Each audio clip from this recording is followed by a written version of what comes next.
कुसुमाग्रजांनी 1989 मध्ये मुंबईला झालेल्या जागतिक मराठी परिषदेमध्ये जे भाषण केलं होतं त्यात ते म्हणाले होते, भाषा ही एक महाशक्ती असते. सूत्रात ओवलेल्या मण्याप्रमाणे समाज जीवनाच्या साऱ्या धारणा आणि विकासाच्या प्रेरणा तिच्यामध्ये ओवलेल्या असतात.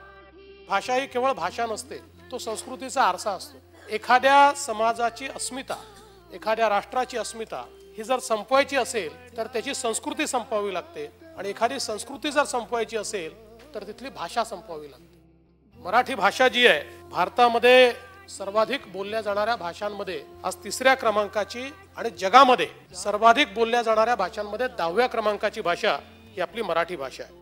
ग्रंथाचे पुरावे पाहता मराठीचे वय हे सुमारे 2500 वर्षापेक्षा अधिक आहे. मराठीला मराठी म्हणून रुजवण्याचं काम ज्ञानेश्वर माऊलींनी ज्ञानेश्वरीच्या माध्यमातून केलं, आणि त्यानंतर जी काही एक संतांची मांदियाळी आहे की ज्यांनी या मराठीला समृद्ध करत आजच्या साहित्यिकांपर्यंत एक प्रचंड मोठा साहित्याचा आणि ज्ञानाचा खजिना आपल्या सगळ्यांकरता उपलब्ध करून दिला.